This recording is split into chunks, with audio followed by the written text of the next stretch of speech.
Дэлгэцээ томруулчих. За одоо тэр доотлол тарина уу явна.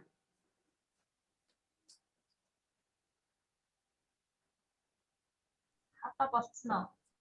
За боллоо. За.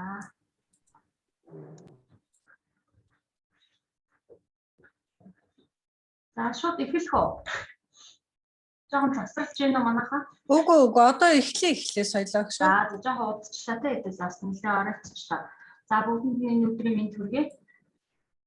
За миний хичээл болохоор COVID-19 үеийн халдварын хяналт сэргийлэлт.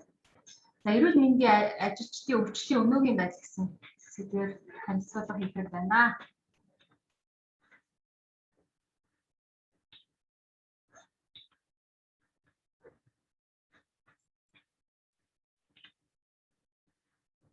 За тэгэхээр дэлхийн нийтэд ер нь эрүүл мэндийн ажилчдын COVID-19-ийн халдварын өвчлөл ямар түвшинд байгаа юм бэ?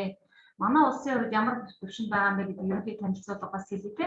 За тэгэхээр дэлхийн нийтэд ер нь эрүүл мэндийн ажилчдын өвчлөлийн COVID-19-оор өвдсөн эрүүл мэндийн ажилчдын өвчлөл нь улс орон бүрд одоо харилцаа ajгүй байна. За түвшингээ ер нь бол нэг 2-оос 45% тай байна. Өвчлөл нийт одоо өвчлөлийн эзэлж байгаа хувь нь гэж юм те. Тэгэхээр энэ бол дунджаар аваад үзэх юм бол ер нь 14% те эрүүл мэндийн ажилчдын өвчлөл эзэлж байна гэсэн судалгаа байгаа юм байна.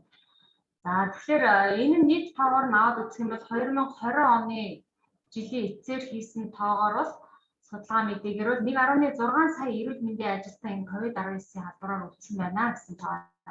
За энэ дотроо совилогч нарын өвчлөлт бол 30-аас 40% эзэлж байна гэдэг олон улсын совилогч нарын нийгэмлээс энэ тооцоо судалгаа гаргасан байна. Тэгэхээр энэ болохоор хийсэн судалгаагаар 2710 одоо тийм совилогч мэрэгчлэн хүмүүс маань нас орсон байна COVID-19-ийн халдвараар гэсэн. Ийм судалгааг бол гаргасан байна. За тэгвэл манай улсын хувьд тийм эрүүл мэндийн ажилтнуудын COVID-19-ийн өвчлөл ямар түвшинд ямар одоо тийм тоо мэдээтэй байгаа юм бэ гэдгийг танилцуулъя. Тэгэхээр халдвар төвчийн судлалын үндэсний төвийн хувьд бол одоо манай халдварын хяналт сэргийлтийн асуудал хариуцдаг танил судалгааны албаны дээр бол одоо эмнэлгийн төслийн зөвлөлттэй холбоотой халдварын одоо тийм тайлан мэдээг бол сар болгон авдаг. Тэгэхээр энэ дээр болохоор яг манайх энэ мэдээнийхэн маягтаар одоо тушаа зааврынхаа дагуу 7 хоног болгон эрүүл мэндийн одоо тийм ажилчдын COVID-19-ийн халдварын одоо мэдээг авч байгаа. Тэгэхээр энэ авсан мэдээгээр одоо танилцуулга хийхэд одоо 6 сарын 25-ны байдлаар байна да. Сая технологийн 7 хоногоор өнгөрсөн 7 хоногийн одоо 5 дахь өдрөөр тасалбар болгосон байдлаар үзэхэд бол 2024 эрүүл мэндийн ажилтан COVID-19-ийн халдвараар өвдсөн байна гэдэг эрүүл мэндийн байгууллагаас мэдээлэгдсэн байна. За тэгвэл энэ нь манай улсад бүртгэгдсэн одоо 20 нийт халдварын тохиолдолтойгоо харьцуулаад үзэх юм бол 1.9%-ийг эрүүл мэндийн ажилтны халдвар үзүүлж байна гэсэн судалгаа байна. За тэгвэл энэ эрүүл мэндийн ажилтнуудын энэ бүртгэгдсэн халдварын тохиолдлыг ямар шалтгаанаар одоо тийм энэ халдварыг одоо авбаа гэдгийг ингээд задлаад үзэх юм бол ажил үүргээ гүйцэтгэж явах явцдаа халдварт өртснөөс 1314 тохиолдол байна. За энэ нь болохоор нийт одоо эмнэлгийн ажилчдынхаа өвчлөл дотроо 64.9%-ийг эзэлж байна. За тэгвэл энэ бусад хувь буюу одоо 35.1%-ноос эмнэлгийн бус орчинд гэр бүл найз нөхдийн одоо хүрээлт ч юм уу тийм эмнэлгийн бус орчинд ажил үүргээ гүйцэтгэхээсээ бусад нөхцөлдөө энэ халдварыг авсан байна гэсэн юм судалгаа гарч байна. За тэгэхээр ковидоор өвдсөн эрүүл мэндийн ажилчдыг одоо мэргэжлэр нь одоо ангилаад үзэх юм бол совилогч нарын эзлэх хувьд бол 34.2 буюу 693 одоо совилогч мэргэжлэн өвдсөн байна. За их эмчнэр бол 26.1%. За асрагч үйлчилгээний ажилтнууд маань 13.8% тэй буюу 280 тохиолдол байна. За ариутгагч мэргэжлийн хүмүүс маань 42 тохиолдол буюу 2.1% байна. За лаборант нар бол 55 тохиолдол байна. Их баригч 31 тохиолдол, за бага амч мэргэжлийн хүмүүс 22 тохиолдол.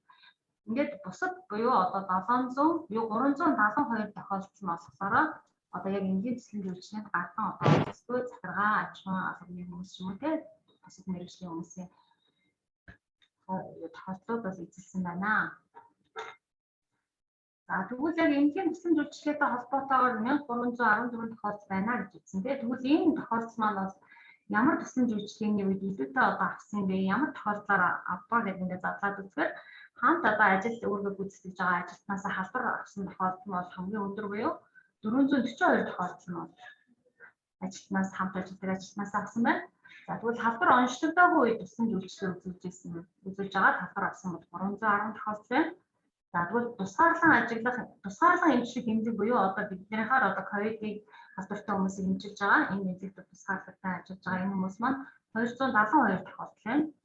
За талбарт ажиллаж байгаа буюу энэ одоо тахлаажуулалтын зээг сорьц цуглуулах давхар судалгаа гэдэг өвчтнийг зөөвөрлөх гэсэн энэ шуурхай хариу арга хэмжээний багт ажиллаж байгаа. Тэгээ энэ тохиолдлууд нь 107 тохиолдол байна. За ковидын сорьц цуглуулахад ажиллаж байгаа талбар авсан гэсэн бол 21 тохиолдол байна. За өвчтнийг тэрвэрлж явах явцдаа халдвар авсан гэсэн 10 тохиолдол байна. За бусад буюу 150 тохиолдол нь бусад шалтгаанаар энэ халдварыг авсан байна гэдэг нь мэдээлэгдсэн байна. За тэгэхээр энэ дээр би юу хэлэх вэ гэхээр манай дээр одоо мэдээлэгдэж ирж байгаа эмнэлгүүдээс мэдээлэгдэж байгаа энэ халдварын одоо мэдэн дотроос энэ бидний дүнлэлтийг гаргаж байгаа. Тэгэхээр ингээд харахаар манай эмнэлгүүдээс одоо халдвар хяналтын албанаас энэ мэдээнүүдийг ирүүлдэг. Тэгэхээр энэ энгийн ажилчдын халдвар авсан шалтгааныг нэлээд сайн одоо тодорхой задлж ингэж явуулж байгаарэ. Бас энэ хичээлийн далин та бүхэндээ бас анхааруулаад хэлчихье. Тэгхийн бол бид нар ямар шалтгаанаар ямар нөхцөл илүү хүртээд байна гэдэг илүү нарийн гарах боломжтой байгаа. За цаашаа явъя. За тэгэхээр бид нар тусгаарлах эмнэлэгт ажиллаж байгаад өвдсөн тохиолдлуудынхаа тохиолдол дотроос эхний одоо 110 одоо эрүүл мэндийн ажилтны дунд одоо судалгаа наривчсан судалгаа хийж ирсэн байгаа. Дэлгэрэнгүй судалгаа. Тэгэхээр энэ судалгаанд бол одоо 21-с 60 насны одоо ажилчид одоо хамрагдсан байна. 118 ажилтны. За энэ дээр эмэгтэй хүн 107, эрэгтэй нас 11 хүн байгаа байна. Энэ 118 хүн юм. Тэгэхээр энэ хүйсийн байдлыг бол насны байдалтай ингээ харьцуулаад үзэхэд бол энэ бол одоо халдвар авахд ямар нэгэн одоо очоод бүгд хамаарал байхгүй байна гэдэг нь эндээс харагдаж байна. Тэгэхээр нийт одоо 118 ажилтны маань 90.7% эмэгтэй шиг байна. Мөн эндээс харахад насны бүлгээр харах юм бол 41-с 50 насны хүмүүс буюу 40 хүмүүс маань болохоор 44 тохиолдлыг эзэлж байгаа юм. За тэгвэл ажил мэргэжлийн хувьд харьцуулаад харахад бол халдвар авсан ажилчдын хувьд одоо сувилагч мэргэжлийн хүмүүс бол хамгийн өндөр буюу 46.3% эзэлж байна. Энэ бол нийт тохиолдлынхаа тоогоор үзэх юм бол 46 тохиолдол байна. За эмч нар бол 30 тохиолдол буюу 25% эзэлж байна. Асрагч үйлчлийн ажилтнууд бол 25 тохиолдол 21% эзэлж байна. Ариутгын ажилтан 9 тохиолдол байна. Лаборант бол 2 тохиолдол байна. Их баригчныг ингээ бусад 3 гэсэн ийм мэргэжлийн хүмүүс бол халдвар авсан байдал харагдаж байна. За тэгвэл эмнэлзийн шинж тэмдгийн хувьд ямар шинж тэмдгүүд одоо илүүтэй одоо тий одоо илэрч байна гэдгийг ингээ харьцуулаад үзсэн байна. Тэгэхээр нийт одоо өвдсөн ажилчдын маань 67.8% нь ямар нэгэн амьсгалын замын халдварын шинж тэмдэг илэрчсэн байна. Энэ бол нийт тохиолдолтой 80 тохиолдлоо эзэлж байна. Бас нь одоо ямар нэгэн халдварын шинж тэмдэг илрээгүй, шинж тэмдэггүй хэлбэрээр өвдсөн байна. За ингээд харахаар одоо амьсгалын замын халдварын шинж тэмдэг дотроос хамар, битүүрэг, олон өвдөг, ханиалгах гэсэн шинж тэмдгүүд бол нэлээд өндөр хувийг эзэлж байна. 47-аас 43% буюу нийт тохиолдлынхаа 44 тохиолдолтой эзэлж байна. Тэгвэл толгой өвдөх, ядрах, солидох шинж тэмдэг бол 51.7-аас 45.8%. Энэ шинж тэмдгүүд бол дийлэнх хувь эзэлж байгаа нь харагдаж байна. За амтлах мэдрэмж буурах нь бол 27.1%, өндөрлөх мэдрэмж буурсан 31.4%. Ерөнхийдөө нийтлэг илэрдэг шинжүүд бол нэг 70 орчим хувьд илэрчсэн байна гэдэг нь харагдаж байна. За мөн одоо тий өвдсөн ажилчдын маань 33.3% нь бол амьсгалын замын халдварын шинж тэмдэг илэрчсэн ажилчдын маань одоо 33.3% нь уушгины хатгалгаа гарах хүндрэх мөн амьсгал дутагдлын шинж 6.8% нь за цаашлаад зүрхний дутагдал илэрсэн бол 2 тохиолдол бүртгэгдсэн байна. За энд бол уушгины хатгалгаа нь болохоор энэ хүндрэх эрсдэл нь насны хооронд ямар нэгэн холбоо хамаарлал ажиглагдах байна судалгаагаар. За тэгвэл эрүүл мэндийн ажилтны энэ халдвар төвчлөлтийг ажлын ачаалттай мөн харьцуулан гаргасан байгаа.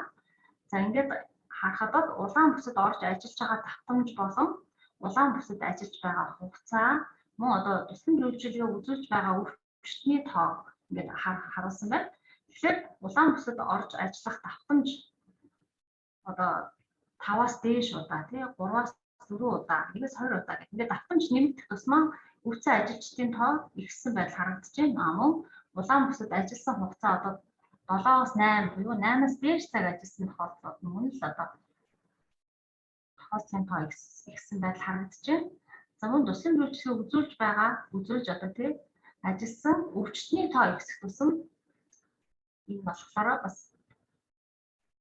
өсөх байдал харагдаж байна. За ингээд энэнийг цааш нь задлаад үзэх юм бол туслан үйлчлэгээ харьцангуй одоо тийм хүрэлцэж туслан үйлчлэгээ ажил одоо өвчтөнд гардан туслан үйлчлэгээ үзүүлж байгаа байдал нь ажилласан цаг одоо улаан бүсэд орох давтамжтайгаа шууд хамааралтай байгаа нь харагдсан. За жишээ нь эмч сувилагч нар бол одоо өвчтөнд хүрэлцэж туслан үйлчлэгээ үзүүлдэг мэргэжлийн үзлээ. Тэгэхээр энэ дээр сувилагч нарын эзлэх хот илүү өндөр байна. Эндээс ингээ харахад одоо 8-аас дээш цаг 7-оос 8 цаг ажиллаж байгаа хүмүүс нь хамгийн их өндөр цаг ажиллаж байгаа нь сувилагч харагдаж байна. Мөн өвчтөнтэй шууд хүрэлцэж туслан үйлчлэгээ үзүүлж байгаа байдлаар нь харахад бол эмч мэргэжлийн хүмүүс бол нийт тооцоолын 30 тохиолдлыг эзэлж байсан бол 29 тохиолдолд шууд хүрэлцэж туслан үйлчлэгээ үзүүлдэг мөн сувилагч мэргэжлийн хүмүүсээс одоо 41 тохиолдолд шууд хүрэлцэж туслан үйлчлэгээ үзүүлж байсан гэсэн юм байна. Тэгэхээр энэ нь болохоор халдвартай орчинд ажил гүйцэтгэх хугацаа болон шууд хүрэлцэж туслан үйлчлэгээ үзүүлж байгаа адил нь халдвар авахд нөлөөлж байна гэсэн юм хамаарлыг харуулж байна судалгаагаар.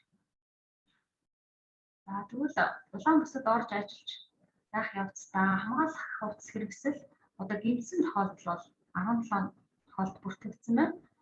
За энэ нь бол мэдээж улаан бүсэд бидний одоо хамгаалах хувцас хэрэгсэл маань гэмтний маань бас халдвар бүртгэх бас тодорхой нөхцөлийг бүрдүүлж явах боломжтой байдал харагдаж байна.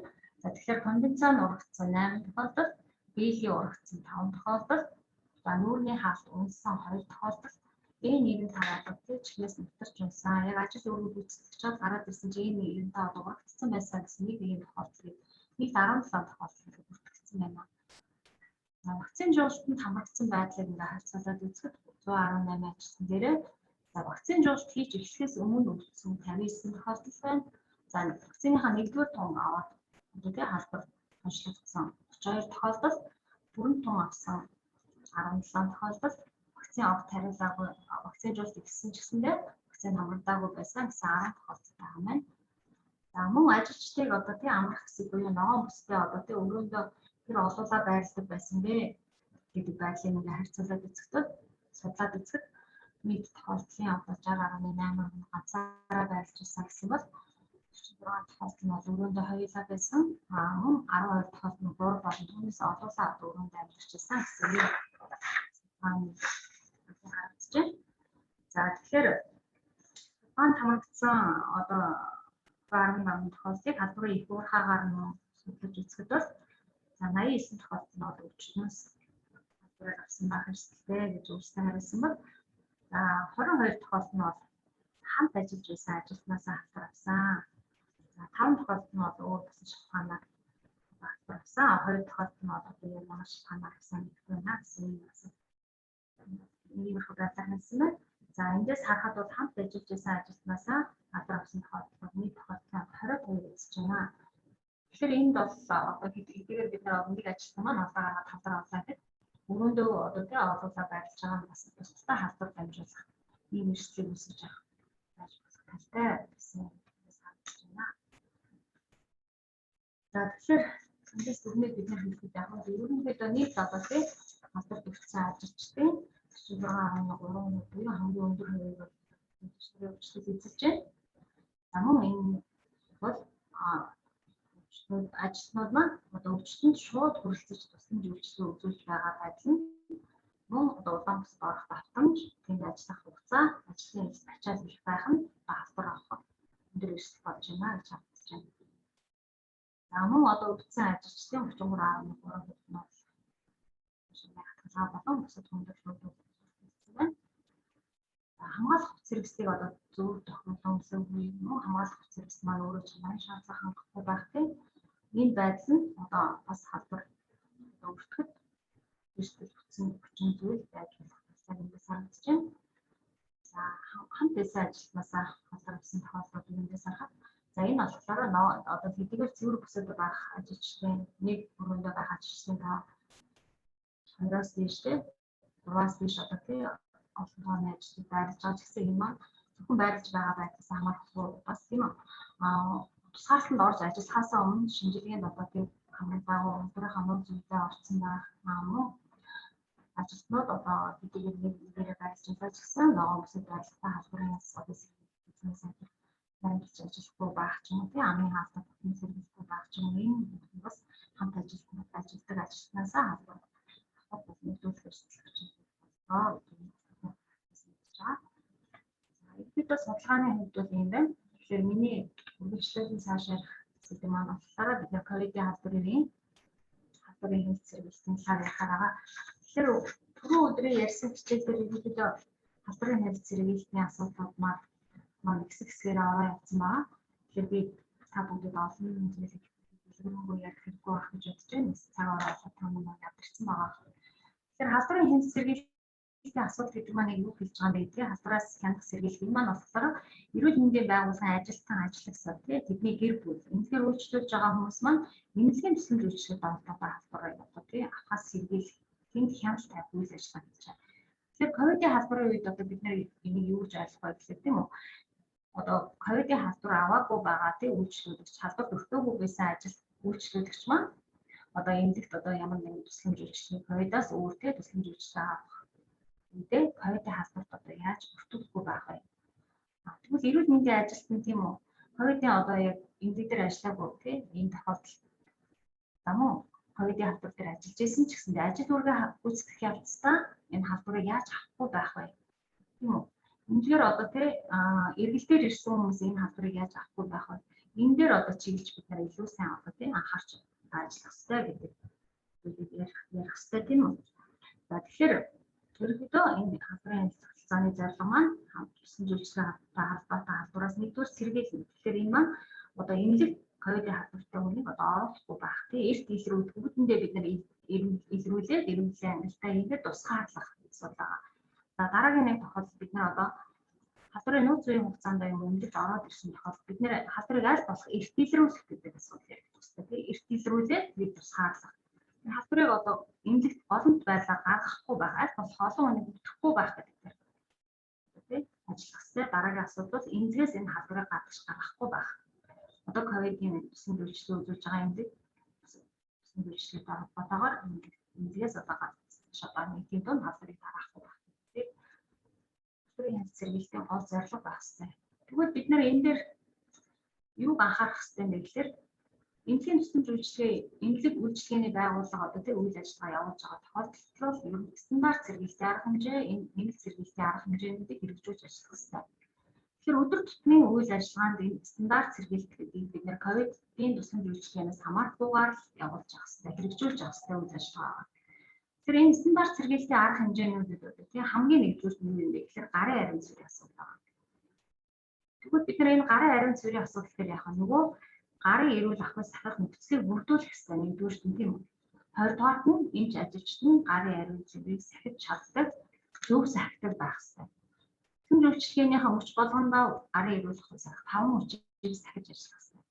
Энэ дээр гар угаах халдвар гүйцэтгэх нөхцөлийг бүрдүүлэх хэрэгтэй. Дараагийн асуудал спиртэн суурьтай бодисын одоо тийм шаардлага хангасан одоо тийм спиртэн суурьтай бодисыг хангах хэрэгтэй. Тэрний хэрэглээнд нь хяналт тавьдаг байх хэрэгтэй. Мөн одоо тийм техникийг одоо зөв эзэмшиж зөв одоо халдвар гүйцэтгэх байх хэрэгтэй гэсэн асуулт.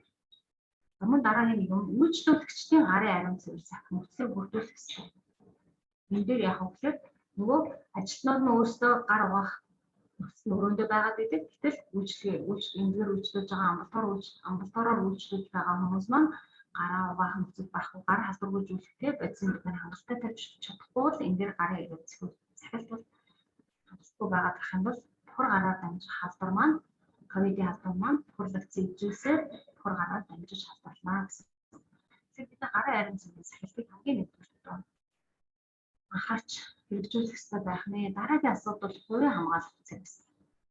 За энэ дээр хувийн хамгаалалт хэрэгслийг зөв тохистой хэрэглэх тийм үү. За нөөцийг бүрдүүлэх мөн чанарын шаардлага хангасан хамгаалалт хэрэгслийг хангах асуудал. Эдгээр одоо ажилтнууд маань хамгаалах хувц хэрэгслээ зөв өмсөж тайлж чаддаг байлаа ч гэсэндээ тэр бүрдүүлсэн нөөц нь тийм хангалтгүй байх мөн хувц нь өөрөө чанарын шаардлага хангахгүй байх юм бол энэ маань хамгаалах болчихдоггүй гэсэн. Тэгэхээр хамгаалах хувц хэрэгслийн үед ковидын үед яг гэхээр халаад комбинзон, амны хаалт, нүрийн хаалт гэдэг эдгээр зүйл гол тийм үү биелийг бүгдээр мэдж байгаа. Тэгэхээр бид нар энэ дээр онцлог юу байх вэ гэж жишээ нь халаад гэхэд тийм үү одоо шингэн бичгүй материалаар хийгдсэн биеийг бүхэлд нь одоо бүрдсэн тийм үү давталсан бүгд дагсан урттай тий гарын одоо шууд гарсан юм урт танцуутай байх тийм үү гэсэн нарийн одоо тий шаардлага тавьдаг. Тэгэхээр бид нар энэ бүгд одоо тий хувцас тавьдаг шаардлага хангасан тийм л хувцсыг бид нар хэрэглэв. Тий тэр тийм л хувцас үүсэх хангалттай бүрдүүлэх гэсэн анхаарах хэрэгтэй. Өмнө хувцсыг зохистой хэрэглэх тий зөв зохистой хэрэглэх гэсэн. Тэгээд асуудал тархины аюулгүй байлаа. Тархины аюулгүй байдлыг бид нэр асан тутамдаа мэдчихсэн тийм бидгээр одоо комменттэй байгаад бид нар энэ дээр антисептик, асептик гэхнээр баримтлахгүйгээр ажиллаж болохгүй нэгэн үйлчлэгийн тархилах хийгдэж байгаагаас бид нар одоо акцесс буглаа үүсгэх юм уу? Сар дамж халбараас сэргийлэхдээ нэг удаагийн аюулгүй тархилах хэрэглэх. За тархилын шингэний аюулгүй байдалтай аль болох одоо туншил багтай тархилын шингэний хэрэглэх гэсэн асуудлыг бид нар анхаарах хэрэгтэй. За багш тоног төхөөрөмжийн цэвэрлэгийн халдваргүйжүүлэлт мөн адилхан ариутгын татан хэрэглэгдэх багц хэрэгслээр ариутгын дэсэн хэрэгжих заавал халдваргүйжүүлэх ариутгах шаардлагатай багш хэрэгслүүдийг бас бид нар ариутгын дэсэн хэрэгжрүүгээ аюулгүй зөвлөлөд тэнд аюулгүй байдлаар цэвэрлээд халдваргүйжүүлээд ариутгаад ингээд тусламж үйлчлэгээр хэрэглэх гэсэн. За орчин цэвэрлэгийн халдваргүйжүүлэлтүүд мөн одоо тийм чухал ач холбогдолтой. Ягдвал ковид маань өөрөө төхөрлөгцөө зүйлсээр дамжин шууд болон шууд бус замаар одоо тийм халдварлагдав. Тэгэхээр энэ орчны цэвэрлэгийн дээр бид нэг үйлчлэгээний ажилтнуудаас сайн сургааж татлагжуулах юм уу? Тэнд ач холбогдлыг ойлгуулах үйл ажиллагаанд нь хяналт хийх. Заашгүй шаардлагатай. За мөн халдваргүйжүүлэлт тийм үү боломжтой болон тийм өвчин сэргийлэх халдваргүйжүүлэлтийн асуудал. Халдваргүйжүүлэх процесс зөв хэрэглэх асуудал тийм зөв найруулах тийм үү зөв хэрэглэх концентрацийг зөв зохистой одоо найруулж хэрэглэх тийм зөв хадгалах. За угаалгын одоо тийм зүйлээ гэх угаалга ажилчны хувцас угаалга энэ бүгдийг бас зохистой зөв менежментээр зохион байгуулсан байх шаардлагатай. За мөн үйлчлүүлэгч болон ажилтны зөв ханаач найтах бодлыг одоо тийм зохицлах тийм үү мэдээлэл өгөх зөвлөмж зурагт хуудас амны хаалтаар хангах асуудал байгаа. Зохиох аяллаа менежментийн асуудал. Энэ бүх зүйл маань стандарт сэргийлтийн арга хэмжээ. Бид нар ковидын тусламж үйлчлэгийг эзэлдэг эмнэлэг биш байсан ч гэсэндээ бүх эмнэлэг эрүүл мэндийн байгууллага энэ стандарт сэргийлтийн арга хэмжээг бид нар өдөр тутмын үйл ажиллагаанд ковидоос хамаарахгүйгээр хэрэгжүүлж байгаа тохиолдолд бид нар ковидын халдварыг аль болох эмнэлэг тараахгүй өөрсдөө авахгүй байх. Энэ боломжийг одоо бүрдүүлнэ. За нэг сэргийлт гэдэг маань өөрөө юу гэхээр дамжих замд чиглэсэн сэргийлтийн арга хэмжээ. За жишээ нь одоо ковидын халдвар маань өөрөө тийм хатлаар болон тусаар мөн одоо ариасаад үүсэх ажилтны үед одоо тийм хаараа дамжих хэрэгтэй гэж тийм үзэж байгаа. Тэгвэл миний одоо үзүүлэх гэж байгаа тусламж үйлчлэл юу юм бэ? Би ямар тусламж үйлчлэл үзүүлэх гэж байгаа вэ гэдгээс хамаарат энэ халдвар ямар замаар дамжих вэ? Тэрэнд чиглэсэн сэргийлтийн арга хэмжээ хамгаалах сэргийлсийг зөв тохируулах хэрэгтэй. Жишээ нь би энэ ариасаад үүсэх ажилбар хийх гэж байгаа бол энэ халдвар маань агаараар дамжих үүсэх юм байна. Миний тусламж үйлчлэлийн явц. Тэгвэл би одоо тийм амны хаалтны би сүүлдүртэй амны хаалтаа зөөх хэрэгтэй байна. Тэгвэл миний энэ хийх ажилбар маань агаараар дамжих учраас би агаарын сөрөг даалттай орчинд энэ ажилбарыг хийх хэрэгтэй байна.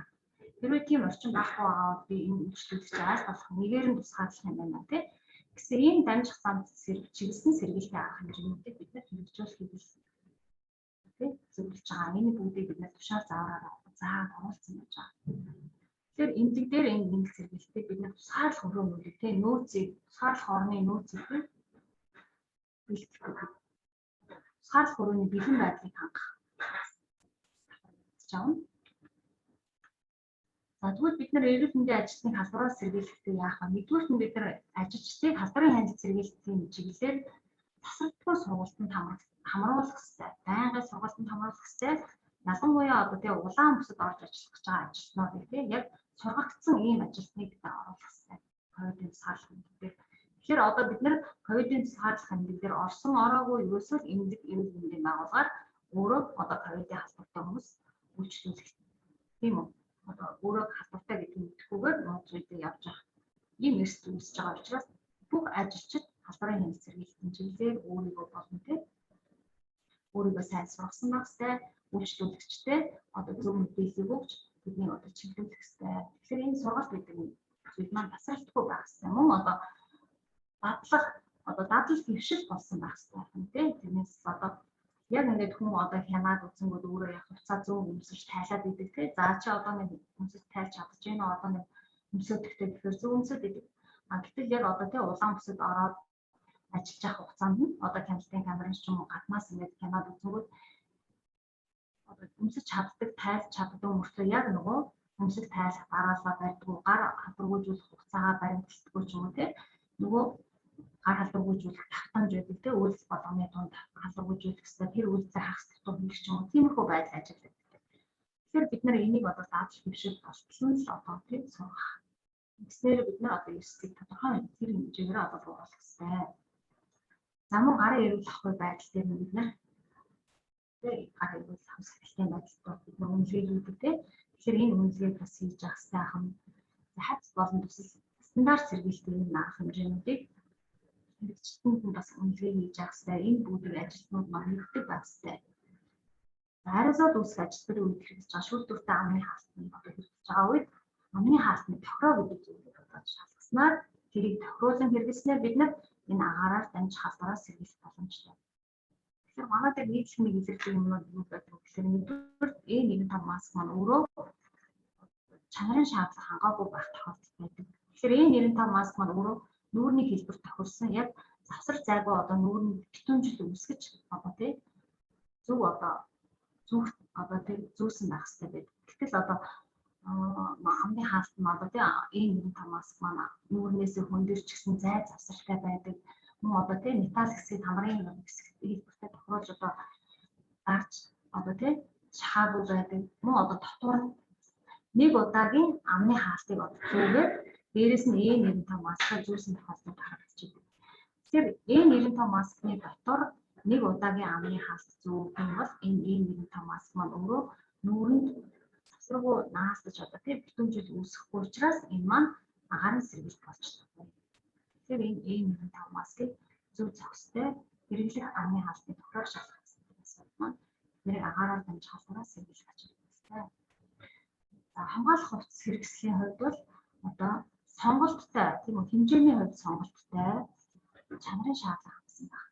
За жишээ нь одоо хамгаалах хувцас хэрэгслийн одоо нөөц бүрдүүлсэн хэсгээр B-ийг S гэдэг XL ч юм уу гарын хэмжээнд тохирсон олон сонголттой байх тугасаа болоод хитрхи жижиг юм уу хитрхи том юм уу өөрт тохироогүй биеийн өмсөх юм бол эсрэг үйлчлэлийн явцад ураг дах цоор гараас мултрах тийм ийм асуудал үүсдэг.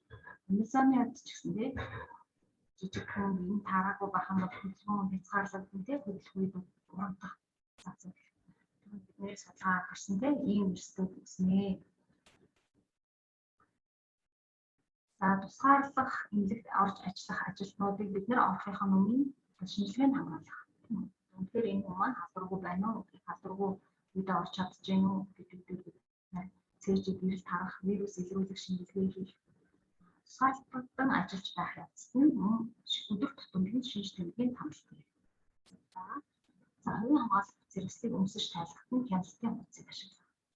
Тэгэхээр энэ хяналтын хуудсыг ашиглана гэдэг маань тухайн ажилтныг хамгаалах хэрэгслээ өмсөж тайлбарлах үед нь хасаа гаргахаас сэргийлж байгаа юм шүү гэдгийг сайн ойлгох хэрэгтэй. Хяналтын хуудсыг болохоор нэг нөгөөгөө тийм нэг ажилт нөгөөгөө одоо хянаад одоо тайлбарлана гэсэн. Тэрнээс одоо яг тайлах нь алдаа гарч ийн үгүй юу? Алдаа гарвал за энэ алдлаа гэдэг ингээд чиглэх биш. Алдаа гарах гэжээвэл тэрнээс нь урьдчилаад одоо энэ дараалч буруу явах чинь энийгээ тайлаарай гэд наанаас санамж өгдөг анхаарал байцаар энэ чиглэлтэй биш. Тэгэхээр тусгаарлах хэмжээгээр бид нэр хавц тайлах хэсгээр хяналтын камерад байрлуулад гадна талаас хэмж болно. Мөн одоо боломжгүй одоо нам нь одоо шилэн хаасны намс давхар хянаад байгаа юм биш үү. Тэгэхээр улаан бүсэд ажиллаж байгаа ажилтнуудад хамгаалах хэрэгслийг өмсөж тайлах хянах хяналтын хуудсуудыг хэвлэж өгөөд тэр өөрсдөө өдөр тутам хянаад орох хол болгондоо хянаад ингэж ашиглах хэрэгтэй. Тийм бол энэ хуудас тайлах үедээ алдаанаас сэргийлэх боломжтой байгаа. Тэгэхээр эрүүл мэндийн ажилтнууд дээр одоо ковидын эмнэлэг дээр ажилласан ажиллаагүйгээс бол хамааран өдөр тутмын шинж тэмдгийн хамтлагийг хийгээд байгаа. Мөн одоо эрүүл мэндийн сайдын 329 тоо тушаалаар эмнэлэг суурилсан хамтлаг хийнэ гэдэг нэг тушаал баталгаад гарсан байна. Тэгэхээр тэрний дагуу лабораторийн шинжилгээтэй бол хамтлагийг хийхээс гадна шинж тэмдгийн хамтлагийг хийх хэрэгтэй байна. Тэгэхээр эмнэлгийн бэлэн байдлыг хангах дээр ярьсан тийм шаардлагатай тоног хөрөмж, бүрдүүлэх бодис, хамгаалах хэрэгсэл, нөөцөг бүрдүүлэх гэсэн байгаа. Хамгаалах хэрэгслийг явуулсан үйлчлэлийн нөөцийг бүр хангалттай хэмжээгээр байрлуулах хэрэгтэй. За ялангуяа одоо бид нэр судалгаа авах тийм тооны эрүүл мэндийн байдлыг одоо тийм боломжтой зайнаас хянах боломжтойгоор дутуу холбоо, хэлхийд эцсийн тийм бусад онлайн байдлаар цогцоор хэмжээгээр байлгах байлгахын тулд бид харсан байгаа. За тэгвэл эрүүл мэндийн ажилтнуудад одоо эрсдэл хүчин зүйл нь юу байгаа юм бэ гэхээр тухайн халдвар нь өөрөө нууц үеийнхээ хугацаанд тийм эмнэлэгт орж ирж байгаа хожим ажиллагдах байдал нь ажилтнуудад эрсдэл үүсэж байна. Мөн ажилтнууд эрсдэл өндөртэй гэсэх олон цагаар тийм ардын тусгай үйлчлэгийг үзүүлж байгаа байдал нь үүсэж байна. Мөн хамгаалах хувьц хэрэгслийн одоо тийм байдал зөв ашиглахгүй байх байдал мөн нөлөөлж байна. Мөн халдварын хянц зэрэглэлийн чиглэлээр хангалттай сайн сургалтаагүй байх юм уу? Мөн энэ чиглэлээр нөөц хангамж дутагдaltaй байгаа байдал нь эрсдэл байна. За мөн улаан бүс дээр бол тийм шинээр одоо өвчтнүүд зэрэг гараа шин олон одоо яг халдвартай байгаа үедээ мэдээж өвчтнүүд маань онцлогдоод эмнэлэгт ирээд гэдэг маань энэ яг эд халдвартай үед. Тэгэхээр яг эд халдвартай үед нь олон өвчтнийг зэрэг хүлээн авч тийм ажлын ачаал их байх нь халдвартай хүчин зүйл болж байна. Мөн одоо тусгаалсан асаргаа судалгаа шаардлагатай байх хүнд өвчтний тоо их байх тийм энэ нь улаан бүсэд ажиллах хугацаа уртасгаж байгаа. Энэ нь мөн эрсдэл хүчин зүйл болж байна гэдгийг санагдаж байна. За мөн агаар жуулчдын асуудал байгаа. Агаар сэлгэлтэх юм уу? Тэгэхээр ихэвчлэн одоо эмнэлгийн эрүүл мэндийн байгууллагууд маань одоо барилга байгууламж маань бас ч өндөртэй байсан. Агаар жуулчдын асуудлууд механик агаар жуулчдын асуудал нэлээд хүндрэлтэй байдаг. Тэгэхээр энэ нэмэлт агаар жуулт байхгүй байгаа энэ байдал маань цонхоор л агаар сэлгэлтийг хийж байгаа. Харьцангуй өргөн дулаан цагт бид нэр агаар сэлгэлтийг сонхоор хийж байгаа. Өвлийн цагт бол агаар сэлгэлтийг сонхоор хийх тогтоож ирдэг. Энэ байдал маань бас агаар ажиллагчдын үүсэн.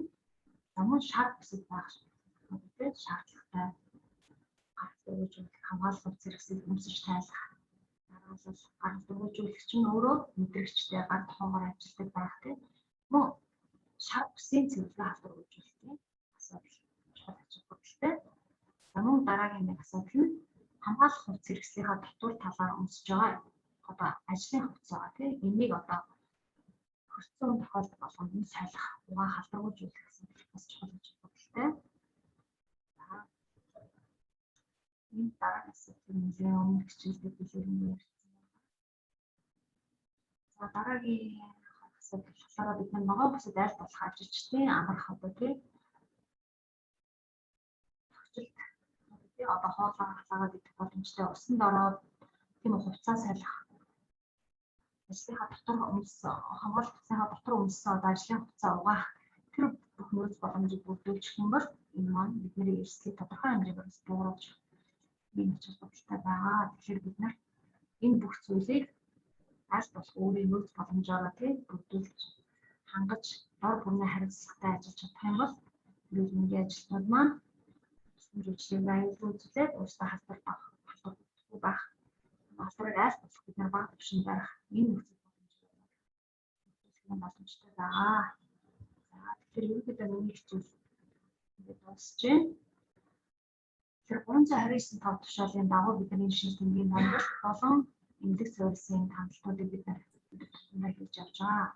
Тэгэхээр энэ маань одоо бид нэр одоо нууц үеийн хугацаанд байгаа үйлчлүүлэгч болон ажилтныг одоо аль болох эрт илрүүлэх зэрэг одоо хаахгүй байх гэдэг нь маш их бодолтой байгаа. Тэгэхээр аль боломжоор төвчилсөн болон PCR шинжилгээнүүдийг бол нөхөд маань хийгээ явж байгаа. За аль болох одоо үйлчлэгээний зааланд тий цахим бүртгэлийн хэсэг дээр амбулаторийн үйлчлэгээний хэсэг дээр аль бөөгнөрл үүсэхгүй байх зай барих зарчмыг одоо хэн сайн хэрэгжүүлэхээр харагдаж байгаа. Тэр хэдийгээр үйлчлүүлэгч маань амны хаалтаа сайн төрүүлж байгаа ч гэсэндээ яг одоо нэг эмнэлгийн ачаалттай цаг дээр маш их бөөгнөрл үүсгэж байгаа. Тэгэхээр яг тэр үед нь эмнэлгүүд маань одоо зориуд зохицуулагч ажилтнуудыг ажилуулад үйлчлүүлэгчдийн бөөгнөрлийг тийм үү зай барихыг нэлээд сайн хэрэгжүүлмээр харагдаж байгаа. Тэгэхгүйгээр одоо эмнэлэг эрүүл мэндийн байгууллага өөрсдөө өөрөө одоо эрсдэлтэй байхад тэн дээр энэ манай үйлчлүүлэгч яг энэ ачаалттай цаг дээр нь бид нэр анхаарал тавиад зохион байгуулалтыг сайн хийж чадах юм бол эмнэлгээр үйлчлүүлэх явцдаа одоо үйлчлүүлэгч маань халдвар одоо бүрдэхгүй байх ийм боломжийг бүрдүүлэх боломжтой байгаа. Тэгэхээр улсын одоо тий ачааллыг цагийн хуваарийг сайн тэнцвэржүүлэх одоо яг хууртай цагаараа ирж үйлчлүүлээрэй гэдэг мэдээллийн маш сайн өгөх шаардлагатай байгаа. Тэгэхгүй өдөөс өмнө маш их барай бөөгнөрл үүсгээд өдөөс хойш болохоор багасчдаг тохиолдол ер нь бол тийм байдал ажиглагддаг. Тэгэхээр энэ дээр манай эмнэлэг эрүүл мэндийн байгууллага дотооддоо энэ зохион байгуулалтын үйлчлүүлэгчдийн чиглэсэн мэдээллийг нэлээд сайн өгч бөөгнөрлөөс сэргийлэх юм зохион байгуулах шаардлагатай харагддаг. За энэ хэд миний хичээл ингээд дуусч байна. Анхаарал хандуулсан баярлалаа. За хичээлтэй холбоотой асуулт байна. За соёлмоо агштай баярлалаа. За тэгээ манай оролцогчдоо